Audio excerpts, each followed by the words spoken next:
réalité Macky résiste à la pression ah Aliou Sow mu mel ni nag discours bi nga xamante ni tenir na ko barki démb bi fi Trudeau ñëwee ñu bëri am nañu ko rafetlu am na aussi ñoo xamante ni comme daal rafetlu wuñu ko xam nga ñëpp nag mënuñoo ànd daal di bëggandoo waaye daal li Walf Quotidien def mooy Macky résiste à la pression ci wàllum homosexualité bi. oui bravo Walf Quotidien est-ce que yaa ngi fàttaliku le jéngu de Fallou Dieng. le jéngu waaw jéngu. eh bien là c'est le jéngu de Macky. cum Macky nee na yow Trudeau yow est-ce que xam nga li xew. nee na ko yow mais yow xanaa déggoo li ma wax Obama yow Trudeau doo ñu may jàmm. Trudeau bu ma indil problème Trudeau xam nga lan laa bëgg nga xam ne ñun dafa am na ñuy doxee daa am yoo xam ne ci suñuy maam ya la jóge ay centaines d'années en arrière bàyyi li ngay wax te nañu lijjanti leneen te ku nekk topp li la neex fii Sénégal dafa am na ñuy doxee kon Trudeau. may ma jàmm quoi waaw Trudeau Macky nee na ko mu may ko jàmm quoi y'en a marre voilà il a insisté il a réinsisté il a même Macky Sall été un peu plus catégorique par rapport à la visite de Obama hein parce que finalement avec Obama dafa waxoon les Sénégalais ne sont pas prêts pour affaire góor jigéen ni ñu accepter ko suñu dëkk waaye nee na bii pas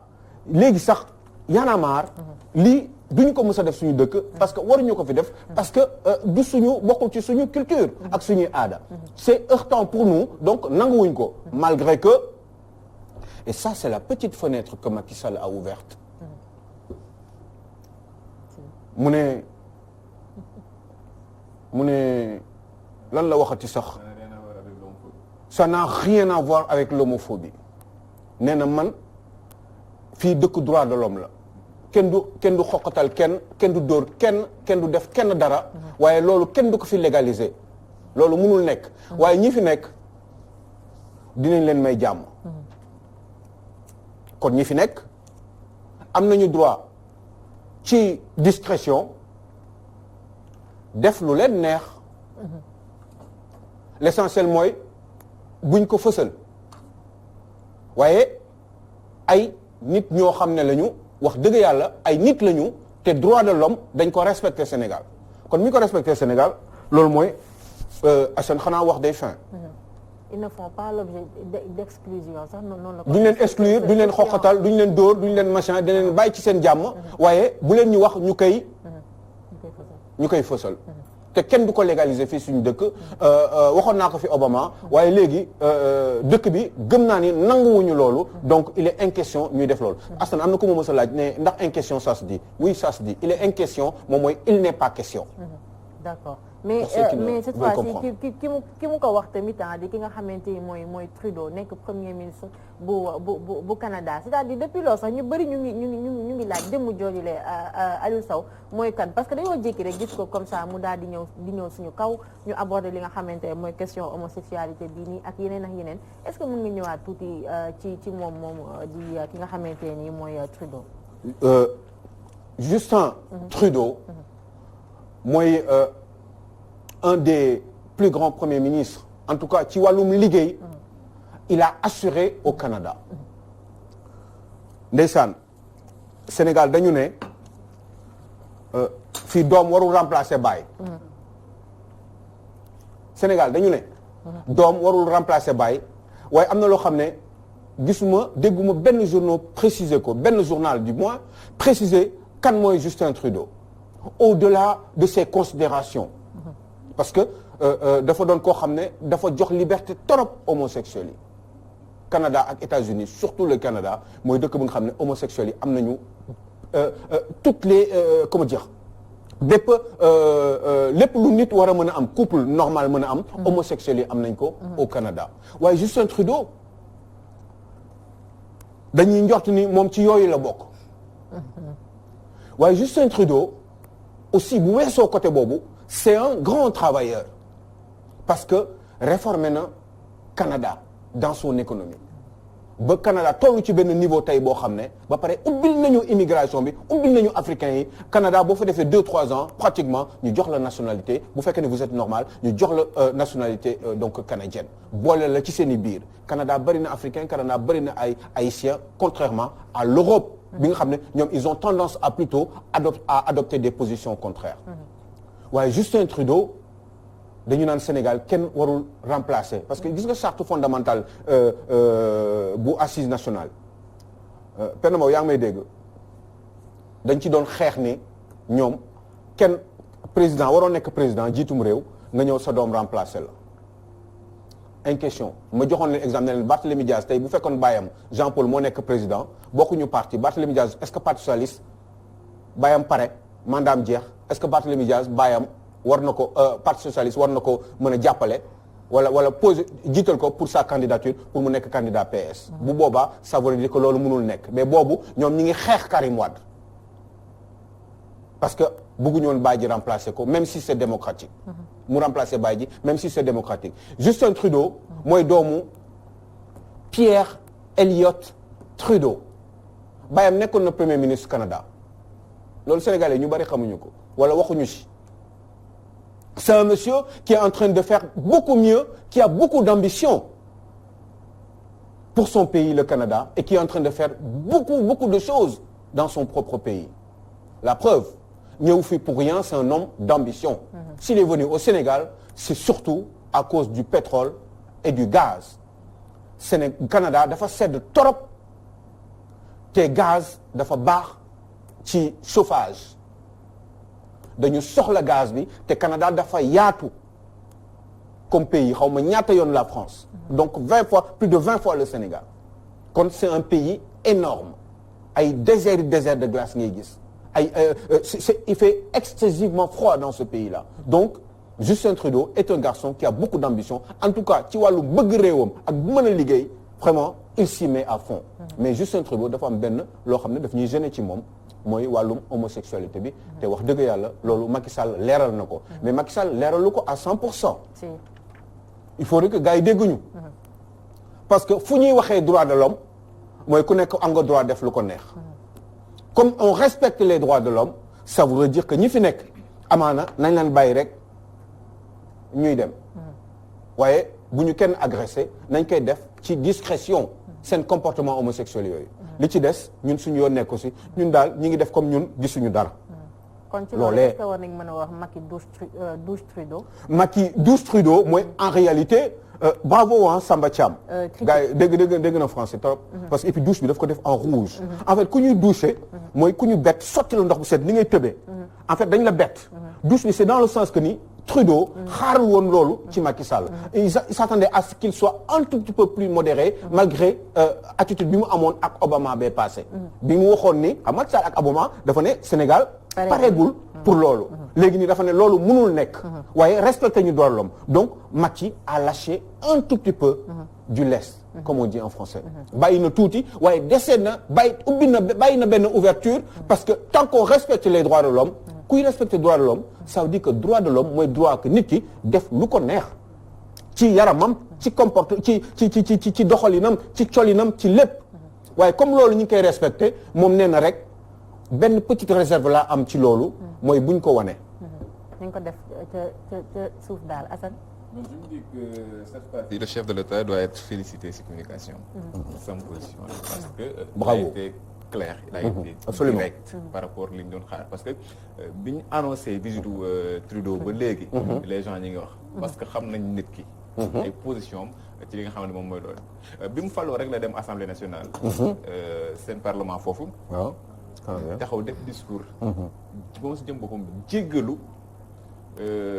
homosexuels yi nga xamante ni dans les années 50 lañ leen excluroon si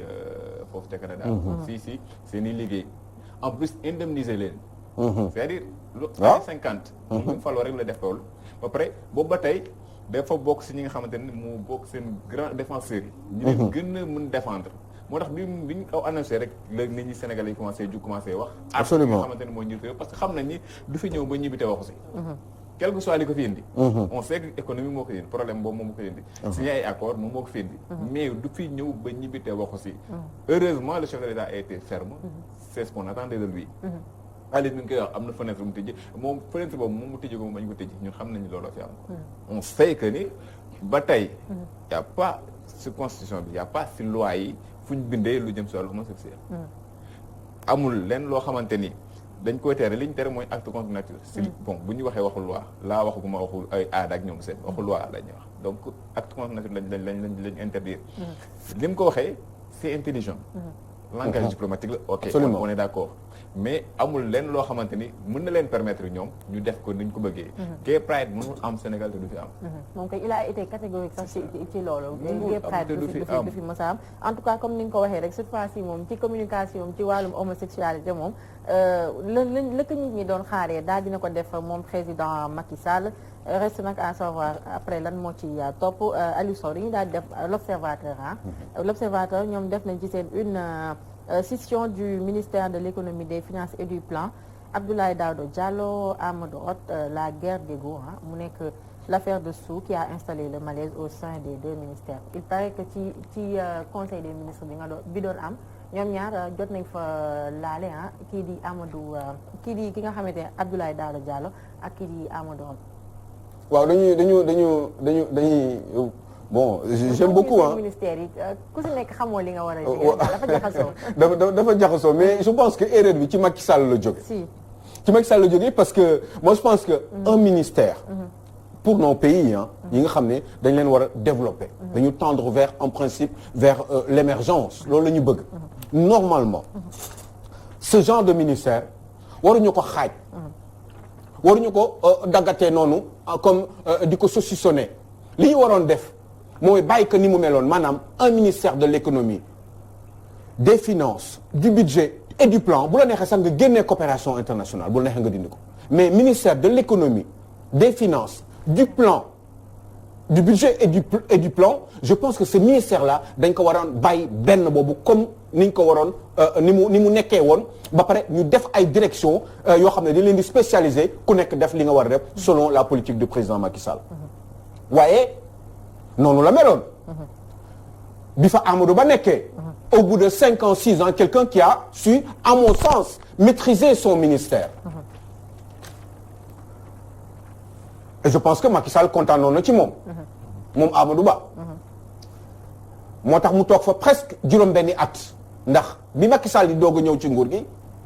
goro Abdoulaye Amadou Makhtar Mbow Amadou Kane la tudd moo remplacé moo nekkoon le premier ministre des finances de Macky Sall bi mu defee 1 an Idrissa Seck yaa ngeen fàttaliku bi mu doon critiquer les banquiers et cetera en faisant allusion à Abdoul Mbaye ak Amadou boobu parce que Amadou Kane boobu BICIS la nekk c'est un homme expérimenté des banques en général on a vu que ça n'avait pas marché en tout cas Macky Sall avait vu que ni affaire boobu doxul li mu def moo Macky Sall lenn la mooy changer ko def fa Amadou Ba un inspecteur des impôts et domaines bi mu ko fa defee il a eu confiance en lui pendant 6 ans et apparemment selon Macky Sall ni mu doon waxee ak ni mu amee comportement au niveau du gouvernement dafa doon wane ni Amadou Ba liggéey na waaye élection présidentielle am Macky Sall am gouvernement bu bees mandat bu bees donc war a former waat un nouveau gouvernement waaye maa ngi leen di fàttali ni Macky Sall wax naa ko fii bi muy constituer son gouvernement après à l'entame de son deuxième mandat moom ak Mimi Touré ñoom ñoo ko def ñoo tëju c'est un secret de polichinelle celui-là xool nu ñuy organiser le gouvernement mais comme Mimi Touré ak Amadou Ba jubawuñu ci yu bare ay affaire dama koy woo dama koy woo du jël téléphone am et cetera yu bari am na fii waaw je le sais pardon donc mu amoon benn conflit entre ñoom ce qui fait que Macky Sall bëgg na joxaat Mimi Touré doole am confiance ci moom parce que moom moo doon directrice de campagne am ci élection présidentielle yi et comme il y a eu du succès puisque am na un deuxième mandat ce qui fait que ni dafa continuer woon di teg ak Mimi Touré li ñu war a def ce qui fait que noonu la ñu doxalee ba def seen gouvernement ñoom waaye comme Mimi Touré d'accord wutul woon ak Amadou Ba te xamoo aussi lan la ñu wax Macky Sall finalement Macky Sall a choisi de se démettre de son ancien ministre des Finances puissant muy Amadou Ba sans aucune raison pourtant il était content de lui comme amatul feneen fu mu koy jox bu dul un ministère solide qui tient la route par rapport à la trempe de Amadou Ba Macky Sall a pensé que affaires étrangères la ko mën a yóbbu parce que prétexte bi ñu ko doon wax moom Amadou Ba mooy dañu bëggoon dagg ministère bi en deux te Amadou Ba bëggul woon nangu loolu parce que pour moom humiliation la mais finalement comme Macky Sall il tenait absolument à le faire parce que dañ ko influencé woon ci loolu eh ben Amadou Ba a refusé et puis finalement ils ont décidé de scissionner si ça se dit ce ministère des finances ce grand ministère des finances jël budget ak finance jox ko Abdoulaye Daouda Diallo bi nga xam ne moom ñëpp xam nañ ni xaru président la lu mu ko wax lay def Amadou Hott qui est un nouveau en qui certainement le président devrait pouvoir avoir confiance mu jël ko jox ko économie ak plan problème bi moom mooy foofu concurrence dafay am ndax xuloo bi day gën di métti parce que normalement finance ak budget mooy dajale xaalis bi di fay bor yi waaye coopération économie coopération ak plan kooku carrément c'est convention yeeg coopération internationale bi kooku loolu lay lijjanti ci wàllum économie nu ñuy waree wuti xaalis et cetera machin lépp lu war a jóge ci bitim réew ak nan la ñuy signer convention ak yenn sociétés étrangères et cetera loolu ça relève du ministère de la coopération et du plan problème mooy jesay confusion day am ndax li nga xam ne moom moo yeyoo Amadou Hott Abdoulaye Daouda Diallo da koy bañ li yeyoo Abdoulaye Daouda Diallo Amadou Hott da koy bañ parce que day am une confusion donc ci biir conseil des ministres bi Macky Sall dafa amoon problème parce que Amadou Hott dafa attaqué Abdoulaye Daouda Diallo bi mu ko attaqué finalement c'était très compliqué Macky Sall était extrêmement mal à l'aise finalement mu boole leen nag Boun Abdallah Dionne waaye problème bi moom mooy moment boobu ki ñu dàqoon moom Amadou Ba mi ngi toog di leen seetaan il était obligé de donner son avis parce que Hott boobu dafa am lu mu wax jox ay exemple ci Amadou Ba par rapport ak ñoom bi ñu ñëwee li ñu fa fekk joxe yenn détails yi quoi finalement Amadou Ba a essayé d'équilibrer mais j'ai toujours pensé que ni Macky Sall aurait dû laisser Amadou Ba mu continuer di gérer ce ministère là parce que tàmmoon na di liggéey bi yu bari moo ko demoon lijjanti dans le cadre de seen 7000 milliards yooyu nga doon dégg yooyu yëpp Amadou Ba moo demoon moo ko doon piloter donc je n'ai pas compris et personne n'a compris D'abord, j'ai compris un tout petit peu. Macky Sall a été influencé parce que Amadou Ba dafa am ay jikko yoo xam ne peut-être neexul ñenn ñi tels que des gens comme Mimi Touré qui avait commencé à influer sur le président, sur la personnalité du président de la République, à penser que il fallait que ñoom ci seen biir waxtaan il fallait ñu def mbir mi en scission te moom xam na ni Amadou Ba du nangu loolu. Finalement Amadou Ba a préféré partir et puis ñoom pour téye ko ñu xalaat jox ko ministère des Affaires étrangères. Amadou Ba a pensé que ça pourrait lui convenir mais je pense que lii yëpp loo xam ne Abdoulaye Diop. Abdoulaye Wade téye na ko au ministère des Finances pendant 9 ans et demi presque 10 ans politique gu Abdoulaye Wade yëpp politique gu finance Abdoulaye Wade yëpp moom moo ko doon def. Pourquoi Macky Sall jékki-jékki ci deuxième mandat bi tout de suite mu dàq Amadou Ba c'était pour changer quoi c'était pour indi problème bi je pense que on aurait dû laisser Amadou Ba dans ce ministère là waaye c'est un monsieur à mon sens je ne le connais pas parce que je suis obligé de le dire parce que c'est comme tel lay wax mais damay réfléchir damay analyser beaucoup de choses mais je pense que Amadou Ba à ce niveau là dañ ko fa waroon bàyyi puisque moom ci boppam Macky Sall dafa kontaanoon ci moom ci façon bi mu doon liggéeyee et puis forcément apporté na ko beaucoup surtout sur le plan international dem jëli lever ay fonds à l'étranger négocier son PSE là et cetera lépp ci initiative bu Amadou Ba la kon waroon nañ ko fa bàyyi mu continuer di liggéey et puis mu jéem a seet neneen lu muy def même au niveau de ce ministère autant qu'il soit grand ce ministère bàyyi ko jox ko def ay direction jéem a organiser wu à l'intérieur de ce ministère au lieu di ko def ñaari pàcc di ko pàccoo noonu pàccoo boo xam ne amul benn sens parce que gis ngeen fi mu mujjee sax Aliou Sow moom président laata muy sax faire appel à kii di Boun Abdallah Dionne pour mu régler woon problème boobu Amadou Ba dafa jëkk a wax ñaari ministre yooyu nañu xool ci Amadou Ba ba mu yoree ministère bi daf ko liggéey bu rafet jël exemple ci moom ba Amadou Ba aussi intervenir moom itam te pourtant mu ngi noonu donc Macky Sall en fait di nga naan mais est-ce que lan la mais Macky Sall Amadou Ba a bien travaillé xool leen ci moom et cetera waaye Amadou Ba dàq naa ko daa xamul fu mu taxawee sopp la waxtu bi dabati nañu comme d'habitude bah tant mais il faut qu'on parle la prochaine fois de la France qui recolonise le Sénégal tribune bravo ay jàmbaar mi ngi noonu merci beaucoup sopp yal na yàlla sàmm mais gàtt na ñu demee nii affaire dafa gaaw kenn mës a gis ni voilà Aliou Sow léegi xoolal nit ñi sax ñu ngi ñuy suivre bu baax moo tax ñu ngi insister ki nga wax ñu sa xalaat ci waa ji ndeysaan pédophile bi borom Dakar Sacré-Cœur ñu ngi ciy insister de nee nañ lan nga ci xam. mais li mu sax mooy. waaye da doon tëddee xale yi quoi. non da doon tëddee sax parce que day après finalement booy yi mënuñu ko woon boole parce que gars yi dañu sonn parce que xam nga booy dañuy am ay ambition daf leen di def ay pression pour que booy. il faut préciser xale yu góor yi. non xale yu góor yi non waa ji kay mooy affaire homosexuelle yi rek. gars yi dañuy ñëw fii des fois pour liggéey ak Sénégal peut-être dañuy ñëw ak seen i compétences. mais dañuy ñëw ak seen i taar yoo xam ne. Sénégalais nanguwuñ ko. mooy ay góor jigéen la ñuy doon. et cetera donc bu ñu ñëwee nag dégg dañuy gis xale yi nekk ay xale yu ndaw frais et cetera. comme dañoo am ay vices yu bon yoo xam ne bokkul ci suñu yëf. suñu jikko suñu juddu. xam nga parce que ñun xamuñu loolu ñun jigéen lañ bëgg. jigéen moo ñu daaneel pas góor. xam nga donc commencé na ba finalement ñoom dañuy ñëw di jox xale yi ay envie yoo xam ne xale yi sax bu ñu ko màggee des fois parce que loolu tam rek dootu la déranger te pour def ko donc ces gosses-là ils vont grandir et ben ils vont se dire bon ben que c'est pas grave que de toute façon on peut toujours essayer c'est pour ça que ngay gis fii au Sénégal il y a pas beaucoup d'homosexuels il y a des bisexuels au Sénégal il y en a beaucoup de bisexuels mais il n'y a pas des homosexuels gis nga Fatou homosexuel dëgg te bis dina jot nag ñu waxtaan ci ndax du mën a ñàkk ndax dañu àdduna bi dafa ubbeeku c'est un village planétaire homosexuel dëgg dafa feebar homosexuel dëgg anomalie la yëg-yëg góor nga mais sa yëg-yëgu doo bëgg jigéen sa yëg-yëg ci góor la ci biir la nekk des fois sax mu feeñ ci doxalin bi nga gis góor boo xam ne dafa am comportement jigéen des fois mu nekk ci biir aussi ci ay sentiments ci yaram donc c'est des anomalies di nga gis jigéen boo xam ne day am comportement góor et des fois loolu moo feeñ mais des fois mu nekk ci biir aussi j'ai toujours pensé que homosexuel dëgg dafa feebar homosexuel dëgg laa wax dafa feebar c'est un malade fii Sénégal bariwu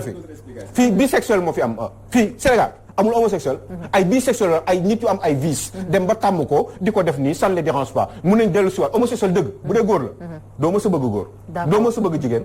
bu dee jigéen nga doo mës a bëgg jigéen parce que attiré wu la en tout cas ñu ngi préciser que moom mi ni di Olivier Sylvain il vient de passer sa première nuit foofee ca démb foofee ca prison bu Rebeuss et espérons que aussi justice sera faite ci li nga xamante ni mooy cas bi ni ndax lu doy waar la ñu ngi lay jaajëfal bu baax Aliou Sow di la jox rendez-vous semaine prochaine incha allah ñu daal di ñëw léegi ñu dugg ci rubrique mœurs.